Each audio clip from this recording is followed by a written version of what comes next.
Hello, everybody, and welcome to the official book conversation launch with Gilda Alvarez. We are so excited to have you join us tonight.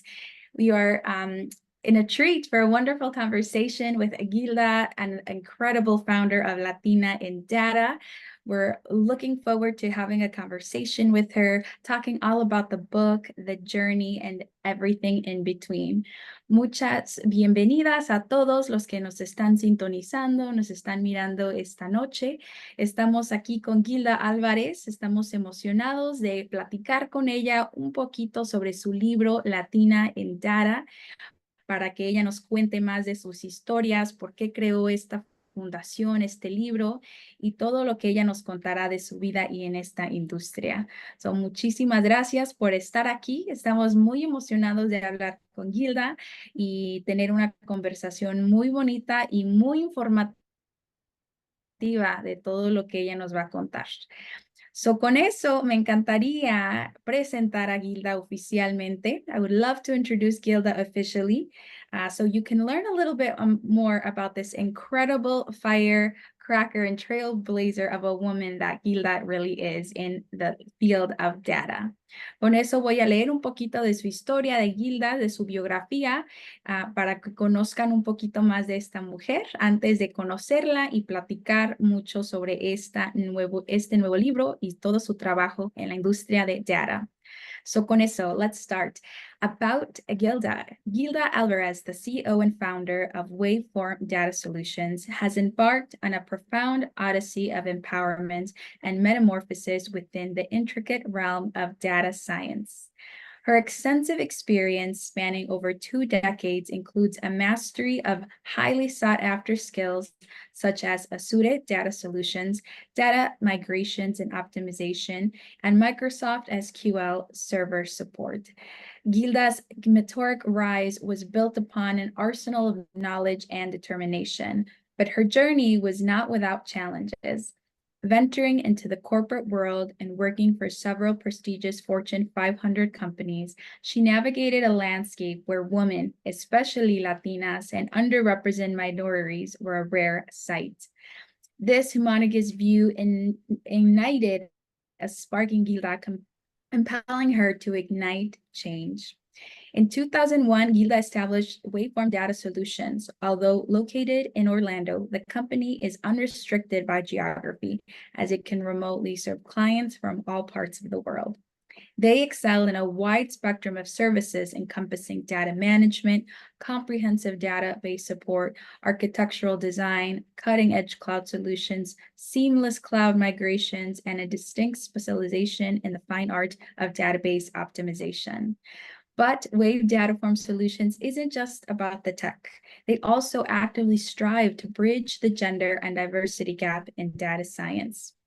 Gilda also founded Latinas in Data, a nonprofit dedicated to training and mentoring Latinas, women, and underrepresented minorities in data science. Her mission is encapsulated in a powerful quote: "Diversity is getting invited to the party, inclusion is getting asked to dance, and equality can only be achieved if you're part of the party planning committee." Amazing. Thank you so much, Gilda. I'm so excited to have you be here and share a little bit about your story. So with that, please help me welcome. Bienvenidos, Gilda. The floor is yours. Muchísimas gracias por esa gran introducción. Me gustaría hablarles en español para las familias que me están, mi familia que me está escuchando, porque este libro es muy importante para mí, porque lo hice con toda la intención de lo que es la historia de mi abuela, que fue la que me impactó para hacer lo que hago hoy en día.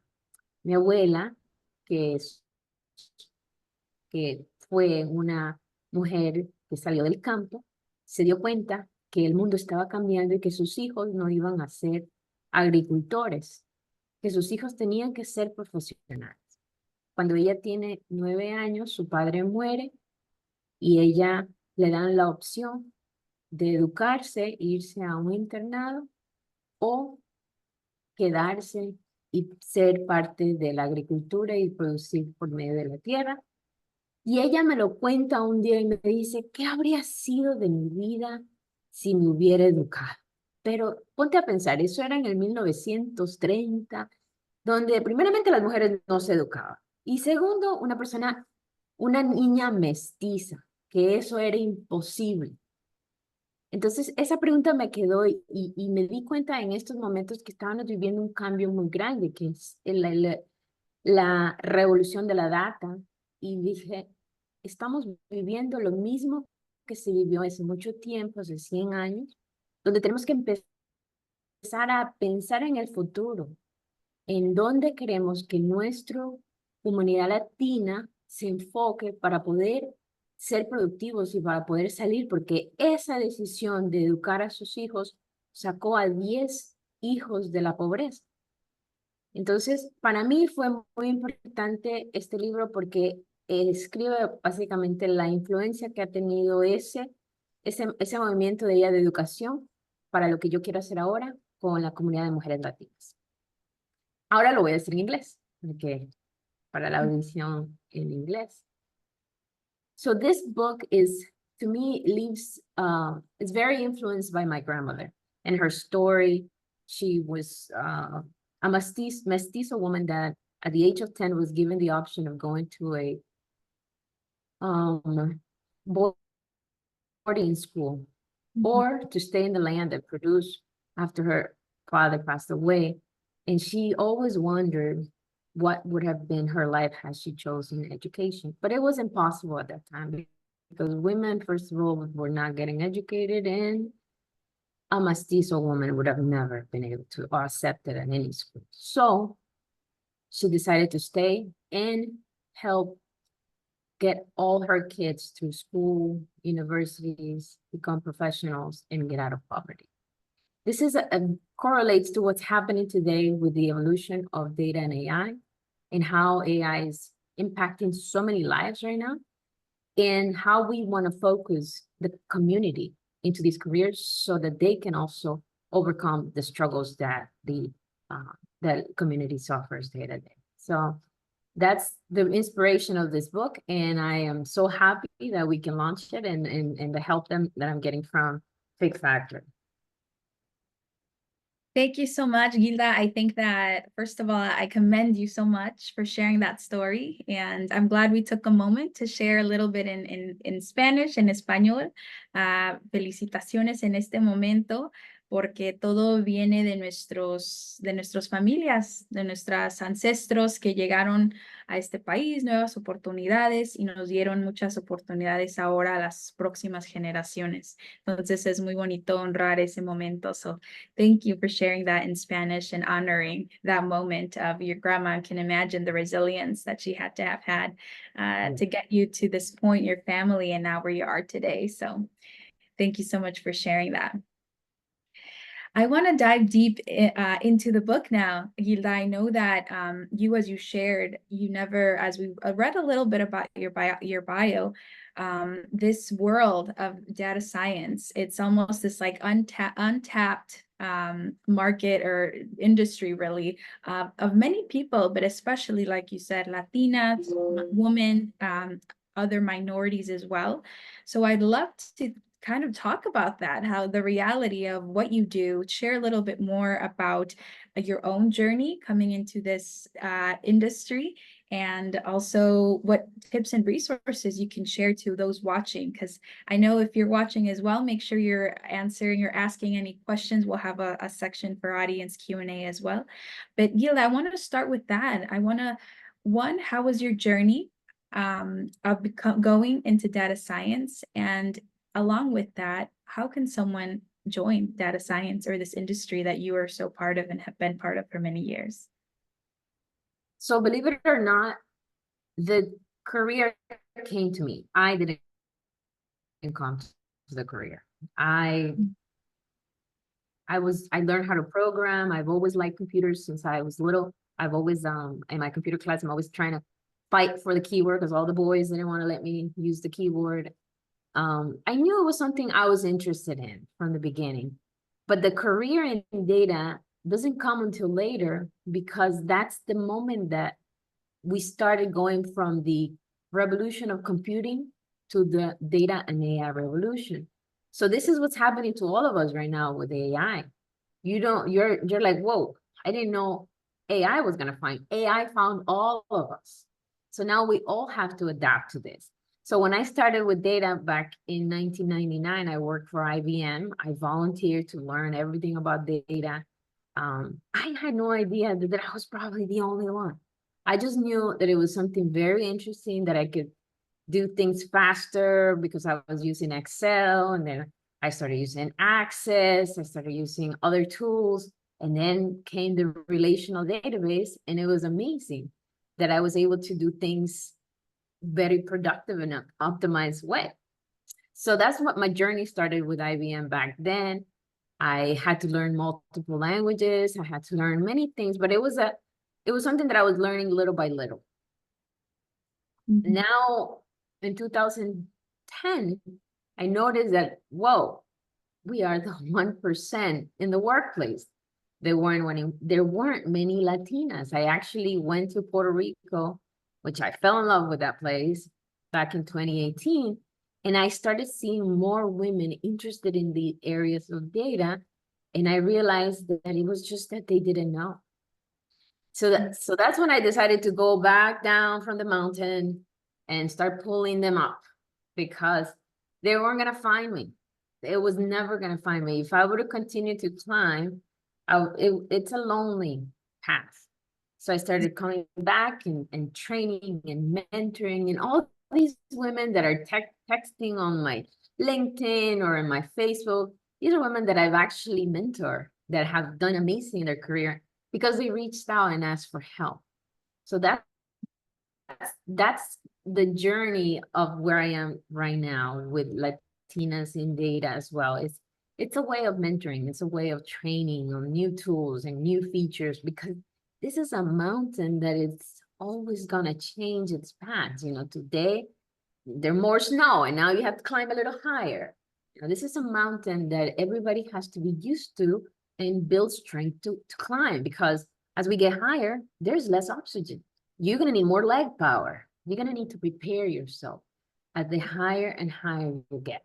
This is not a job. I don't ask, and I don't try to glamorize the data career as, oh my God, look at me, I'm in Paris. Look at me, I am in Italy. Mm-hmm. This is a career. You don't see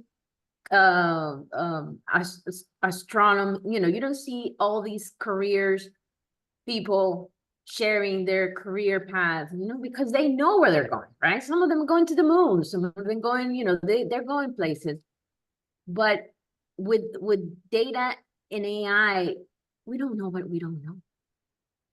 Mm-hmm.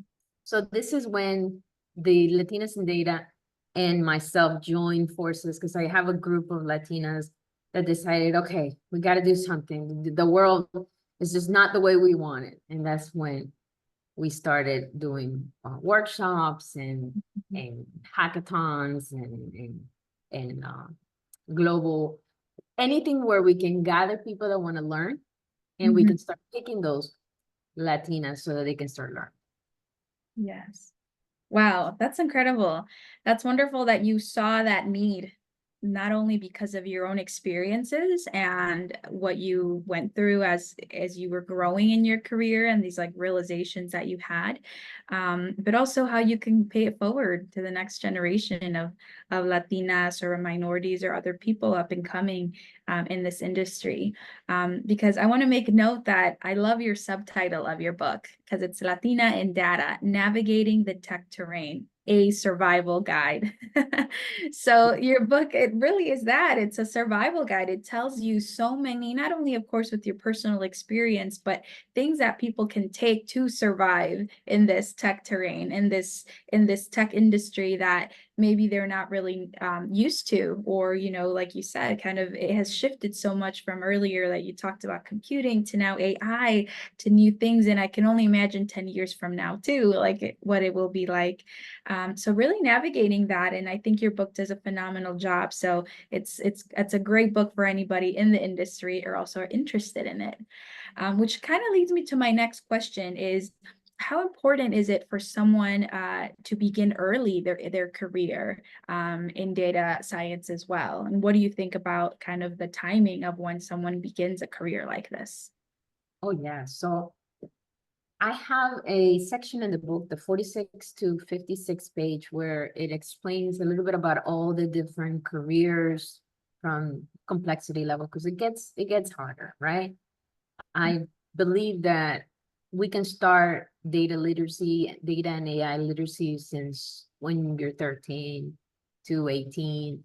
But at 18 is when you need to, your mind shifts to a critical thinking area where you can start analyzing data and start getting into more solid concepts. Unfortunately, there are no schools, and that's the sad reality. There are no schools that can teach you this. I can guide you to the places where you can get the certification, where you can start with an entry level and little by little grow in that career. That's one of the things that I would love to see change in the educational system, because we're seeing more Latinas graduating in colleges, but they're graduating with degrees that are nothing. They can't do anything with it. If you can add a few things to it, and if you can create this portfolio of things, it could definitely give you the opportunity to get jobs anywhere. But without training them and mentoring, they're never going to get there. So it's Yeah. so basically start as soon as you can. And I used to train high school students, my daughter's high school, and I used to go and I used to show them how to query and how to query databases, talk the SQL language. And I used to do a select all from boyfriends, where boyfriend is muscular, where boyfriend is blonde. And then they got to see how the muscular blonde guy showed up. I got those kids' attention, you know? They were coding, they were learning to code. Because it was interesting to them. They wanted to see the one, the black eyes and the brown hair and, you know, all the little things. So when you get their attention, they can learn. So the languages that are important to learn, and they're very universal, is SQL and Python. So we can get them at 13, 14. They can be coding very well. As they get into the college, they can pick their courses very, you know, specific, so that they can go into the engineering, data visualization, data analytics, data science, anything you want, but you have to have a foundation of data literacy. Wow. That is very informative, because I think that if, like you said, if they have that foundation, if they desire something in the future for them to, like you said, science, analytics, so many other things that you mentioned, there is a plethora of things that they can eventually end up with. But the foundation ultimately is the coding, that language, that versatility that they can understand is crucial for many professionals in your industry. So I can see the importance of that for sure. It is not something that, and I want to clarify this because there's so many myths. Oh, you can learn AI engineering or ML engineering and make 300K. Everybody's like, oh my God, yeah, yeah. No, it doesn't work that way, okay? There's a foundation to get to that level. There's a foundation for data science, and it's very math-driven, statistical, and many years. So it's not something that you can take a 12-week course and you'll be a data scientist. Or many people that put in their title data science, you have no idea. Data scientists make 300,000, but they make $300,000 a year because they're very well educated. So I want to completely kill that myth of take a little course and become an engineer. No, we don't build a mechanical engineer in 12 weeks. We don't build a electrical engineer. We go through school. I'm hoping that in the next year or so, we can start building curriculums that can focus on data engineering. Mhm. Yeah, that is great. That is a good clarification, because I think that sometimes when like new hot words come up, like you said, like data engineer, AI, people like, tech is such a broad industry, but it has so many different parts of it too. Sub careers, categories, so many things. So when people, assume that, they do think, oh, money is in tech, right? Let me jump in and do this. But it's important to do your research first and understand what you're getting yourself into, or how long it's going to take. And same, we wouldn't give a doctor, like a course and, do your thing. So while tech, different, it's not obviously a super the same, but there is some, parameters and certifications and things put in place for a reason, because you want people who know what they're doing to create the things that are affecting us in our everyday lives. So totally understand that.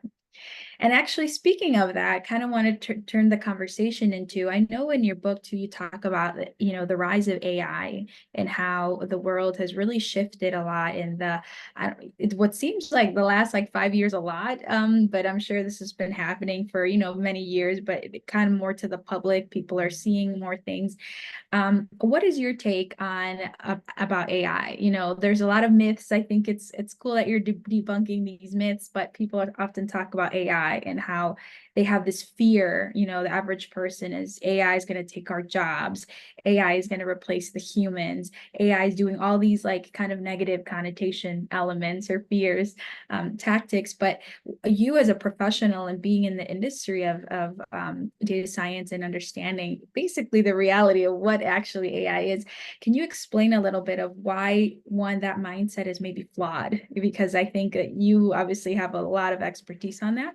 And also how can people become educated and not thinking that way? And it's kind of a two-part question. So AI is not going to take your job, but the people that know how to use AI will. Okay, and that's the biggest. I think people like to, scare everybody. Ah, yeah, because scary things attract attention, but Mhm. nobody is signing up for the next AI bootcamp. Okay, that is something I don't understand. But what I try to do is I try to tell them AI is like a kid. AI is like a kid. For example, my concerns on AI are more into the ethical area than it is into the technology. Because if I bring my kid to church, let's say, and there's an old lady that is talking, I trust her because she's at church and she's a good lady and she's talking these discriminative things against different people. Guess what? My kid is going to be what this lady's telling them, thinking that I'm in the area that is sanitized from bias and stuff like that. So we have to be very careful who we surround our solutions in AI, because it is influenced by the surroundings. So I always tell people that lady at church is never gonna go away. But we can take AI from there. It happened to me with my daughter. She was in a Christian school, and by sixth, seventh grade, she was like, "Mom, I think people are this," and she became so judgmental. And I'm like, and people that are different, and I don't want to talk about gay and lesbians. I'm like, what? And I'm like, okay, hold on 1 second. Time to take you out of here and put you in public school. And then her eyes open. Oh my God, people are nice. People are this. People make mistakes, but everybody's different. And you start training the kid into the different things in the world so that it has the full picture. So that's what I think about AI. My biggest fear has to do with the ethical concerns, and it is AI is like a calculator. When we invented the calculator, nobody was like, oh, the world is gonna end. The calculator, oh my God. We were doing mathematical equations by our head when we send people to the moon. But now this lady that was doing it in the movie, all these calculations. Now she had a calculator that she can done, and people will go to the moon. You know, these are tools that are going to come today, and AI is going to bring many solutions for us. I'm very optimistic about AI. What I am very concerned is about the lack of continuous learning mentality that people have not developed. You know, people are stuck in TikTok, and you can't take them out. I mean, Mhm. unless we start putting like AI courses on TikTok, I don't see how else we're gonna get all these people upskilled to the next jobs of the future. So that's more of my concern. I'm actually very, very optimistic about the future with AI. Yeah, thank you for sharing. I think that is very important to consider that it's true. Like AI ultimately has a lot of obviously solutions that I think is positive, and as like a society, maybe things will, we do things a lot faster, things that maybe we could focus on, but also that other element that we have to continue evolving and growing our own knowledge and intelligence as humans, because we are ultimately the ones that help create AI, as humans, but, thinking about the next 10 years, about, the next inventors, the next people that create new things, you want to consistently have that. So hopefully as more people understand that, We're we'll not be smarter than AI. Never. AI is the most intelligent thing out there, but we can definitely tell the intelligence to do what we want to. So that is the importance of learn. Engineer prompting. We need to learn how to model AI. It's kind of like a kid, kind of like a kid. So Ooh, I like that comparison. Kind of like a kid, like you still have to teach it. You still have to grow with it. yeah. Awesome. No, so true. Well, I love that your book shares a little bit too about AI and a couple more things. So it's a great read for anybody. And speaking of that, a little bit of obviously the journey that you went through earlier, you talked about what are some things that in your own journey you think has impacted you the most in the long run? I think that in your book, I think you talk about how your journey hasn't been, like just a continued straight path. There's been moments where technology also changes, companies also change. Also, people are, there's this big thing about, oh, it got a bunch of people got laid off again, or a round of layoffs, sorry, happened, or things like that. How does that affect and has impacted maybe you? You can give it personal, maybe experience, and maybe your own outlook for other people as well. So I call it the first avalanche. And I call it the first avalanche because there are many avalanches that are going to come.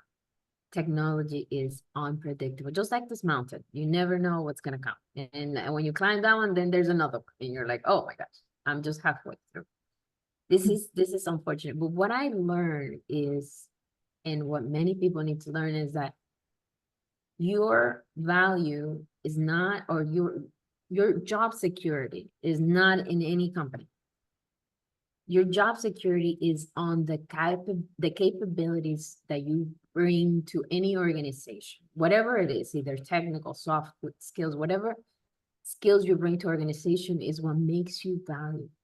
So if somebody lays you off, make sure you work on keeping that, I call it a survival kit, with all your survival things, right? So when the avalanche comes, you're like, take all the snow out, climb out, you fix your wounds, and you move up there, because that's unfortunately what you're gonna face. I want to tell you that this is a smooth ride, but it's not. That's why I always show this mountain, because it's not. It's hard. I posted today about glamorizing jobs. I don't do that. I'm actually not a cheerleader of let's all join data and AI. No, I do not like that. I do not like that. I'm the bubble burster. I go in, I'm like, honey, do you know how many nights I did not sleep?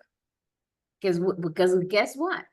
Mhm. Because data is the most important thing for an organization, and I needed to make sure that that was migrated to the customer and they didn't have any pain. I'm doing heart surgery for customers with their databases and putting. So it's a very stressful job. If you make good money, I think we should be making more, but you know, it is what it is. So I try to tell them that the story of how everything is so that they can prepare for those avalanches that are going to come. To me personally, I experienced layoff. The first time, I was like broken hearted. Oh my gosh. Because I identified as an IBMer at that time. I was like, oh my God, I got laid off by IBM. No way. What the world, what am I going to do with my life? You know, I'm like, what? I found another job like a week later, making $25,000 more. I'm like, what? Yeah, I cry for what? Okay, so after I got laid off the second time, I'm like, you know what? Let me take a break because I haven't taken a break. And every time I get, you know, leave a job, I'm always working on the next day. So you start learning your value. So whenever a company layoff, I'm like, let me take a break because I know I'm gonna start working very fast. So that's how the mentality right now, because my value is not in a company. My identity is not in a company. I am Gilda Alvarez, and that's the same value that I would bring to any organization. Yes. Yes, love it. Snaps for that. Because it's so true. I think that's so valuable for anybody in any industry, right? Like that you said, not glamorizing just necessarily your own company or the thing you're doing, because ultimately you as an individual have that value. So no matter where you go, next company, you know, you experience a layoff. I think we talked about this, or you mentioned something that it's a redirection necessarily, and those moments when, you know, it's like, oh, you know, stuff hit the fan. What now? But it's like that's a redirection perhaps, and understanding the value that you always provide is important. So I have the option of leaving jobs too. I have the option of when I build my survival kit, I also build my saving, you know, so that I don't have to put up with any abuse, or if I see anything happening that I do not like, um, I get to leave. I don't get to deal with toxic cultures. And let me tell you something, there are many toxic cultures out there. There are very few that I've had an amazing experience too in my whole career. But there's so many toxic that it's very important that you take care of your mental health, because at the end of the day, without mental health, you're nothing. So part of that is also making sure you have your savings so that you can leave any toxicity. mhm. And I speak about all that in my survival guide. So Yes, you do. I actually was going to say, I think that's an awesome part of your book because you talk so much about what you can do, like taking control, supporting your health, avoiding toxicity. All of that is in the book, which is awesome. I love that you um, broke it up in that way, because if people need certain resources in terms of what they need for that part, then they can just go on on your book. So that is really, really great. I kind of wanted to you know, not to say that this reminded me of the toxicity part, but the reality is that also women are very underrepresented in this industry. The reality of in many, you know, across many fields, but particularly too in tech and these leaders in technology, a lot of them often see them as males. So it's like, how can we as women, also particularly Latinas, but also just under other minorities as well. But how do you see that being affected, and what can they do being a woman in this industry? the only way we can fight this, because it's a battle. Okay. I'm just gonna tell you, just the other day, I vented out with all my other Latinas in data. I'm like, I walk into a meeting and everybody's ignoring me and everybody's asking, who is the architect? And I'm like, hello, hi, I'm the architect. And I'm like, you're what? You know, those little comments. Listen, at least this time they didn't send me to the cleaning room, okay? Because usually they're like, the cleaning room is at the end of the hallway, you know? So we have gone way higher than the cleaning room, right? So, Mhm. so yeah, we are seeing a little bit of an improvement, but the only way we're going to change this is by being there and not leaving, because this is the part where many people get, you know, tired and they just abandon tech.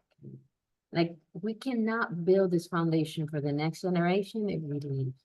We have to be present. I'm the one, as a senior manager, as a manager, that I'm like trying to do not talk to her like that. Do not do this like that, because we're the moms. Once again, we have to teach AI, and we have to teach organizational culture how to treat us, because that's the only way Latinas are going to stay, because nobody wants to be mistreated, microaggressions. We don't want to live that. We want to do our job. Is it hard? Is it that hard? No, I think we can do it. Yes, no, totally. I appreciate you saying that, because I think it's true. I think there is still a lot of sometimes stereotypes or things, like you said, microaggressions that just happen. But it's really up to us people, Latinas in specific industries and across many industries, to kind of put their foot down and be like, I'm here, I'm an equal, and just what I need to do. I love that quote that you shared. I talked earlier about the diversity and equity, and being mindful that that is a reality, and what we can do to continue pushing, forward our inclusion in that. So true. But in that case, I'm also interested in this whole diversity, equity, and inclusion initiatives. I feel like if you're not dancing, what are you there for? Because everybody wants to be in diversity, equity, and inclusion, but we need dancers. We need data scientists. We need data engineers. We need data analytics.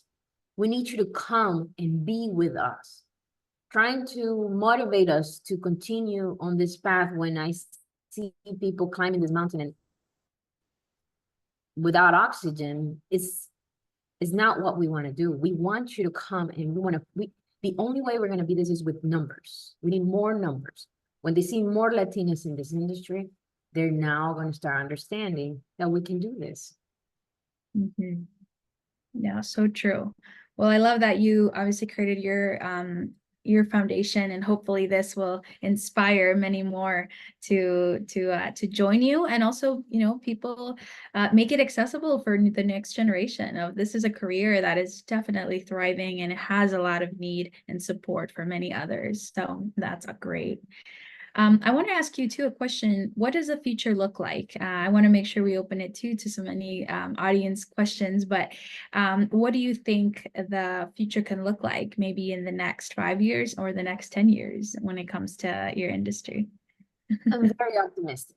I've seen more women entering, and when they see me, they're like, "Oh, there's another Latina." Okay, I see a lot of people that are getting inspired by me and coming into the conferences and learning new technology. I see a huge change. I mean, it's been 25 years. I was hoping I could see some change, but it didn't start until I decided to become and represent minorities. It did not, I would have probably never seen this change.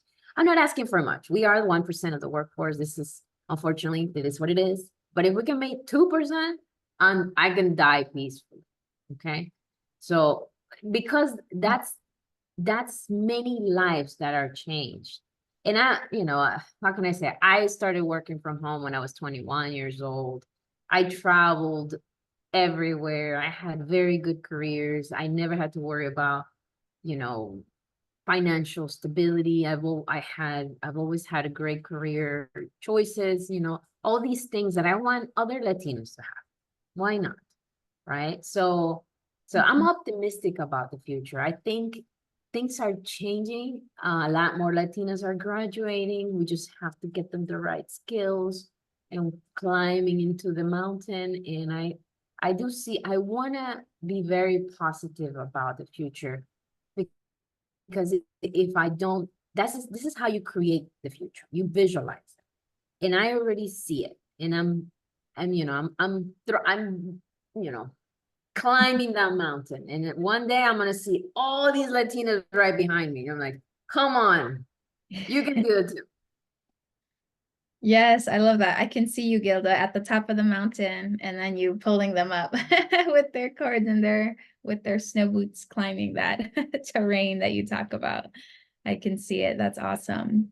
Really, really great. I want to also open it up to any audience members. I know we have some here, and I know people are watching us on Facebook Live. If there's any questions that you have for Gilda, please let us know or put it in the chat. She'd be happy to answer any of your questions.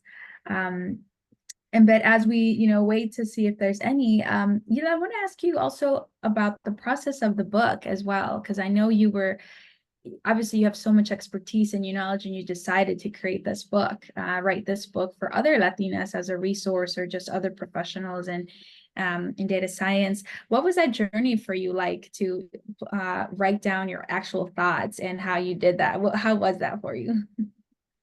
You wouldn't believe it.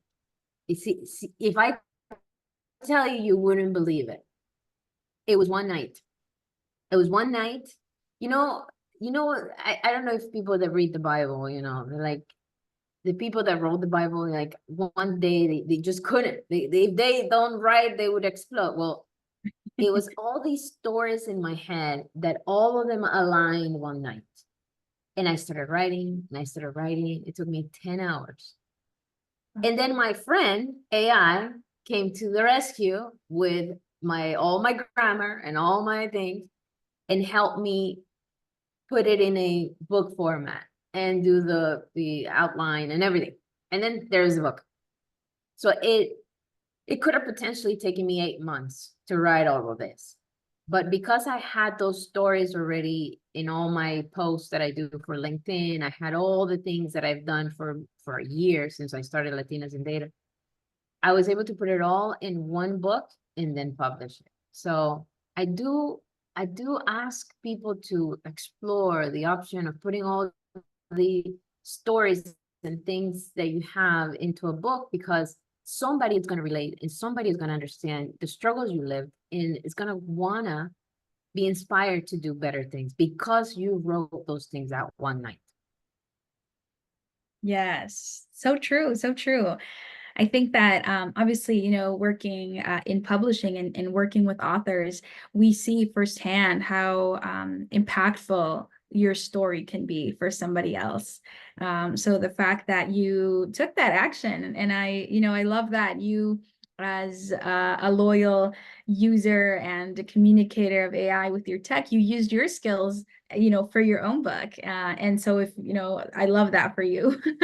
But if people who aren't in that, people who have, I know we work with so many different authors, but in different industries, but even like a chef, obviously their cookbook, we've done that too in the past, but just the impact of your story, of the struggles, the vulnerability that you also share, and also the resources of what you can do and others can learn from you, and how you can impact and elevate the next reader or next generation, whoever it is that picks up your book. So really awesome. I love that story. You really using your resources. But with that, I want to make sure that everybody who registered, we actually did a drawing of a free book for those who are joining us, but also those who registered. So we did a raffle, and our winner for our free book of Latina in Data is Esperanza Perez. So if you're watching, Esperanza, amazing. And if not, we'll make sure to connect with you so that you can get a free copy of Latina in Data. And of course, the book is available on Amazon. And also you can connect with Gilda directly on LinkedIn. I know she's super active and is so excited to be open and ready for any engagements, book tours, anything like that, or just a conversation to learn more about this world of data and everything that she has to offer. But with that, Gilda, I want to pass it back to you. I want to know if there's any thoughts that you want to share, any kind of closing thoughts, anything that is in your heart to share with our audience, or just you, what's next for you too as an author, as a professional in data. I give it back to you. So one of the things that it's very hard is to be in the industry and also promote people in the industry. Many people abandon the industry to become book authors and do speaking arrangements. I want to be able to mix them both, because to me, my mentoring is very highly technical. So I have to know exactly where to mentor or how to mentor people to drive them into the right path. So I always try to continue to do my consulting as well as, by the way, I'm CEO of Waveform Data Solutions. We do data migrations, we do all kinds of data solutions for you. That was my sales pitch. But but yeah, so it's very important to not be left behind. This is a mountain. I can't stop in the middle. I have to continue to climb, otherwise you can't see me and you cannot follow. Okay, that's all. Thank you. Yes, thank you so much, Gilda. I think that I love that you kind of close it off with that, because that mentorship part is so key. And I think that you one day, probably far away, because you love what you do, you will retire one day. You might not be involved like as active as you are now, but you hope that your expertise and knowledge will go on to the next phase of professionals and continue that. But I love that you shared with us everything that you did tonight. Those tuning in, make sure you get the book.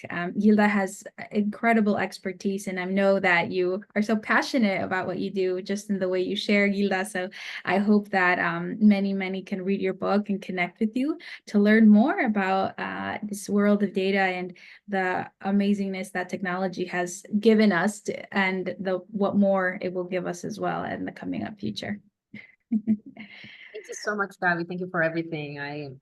This is one of my things that I needed to do. You know, in life, you have to have a child, write a book, and plant a tree.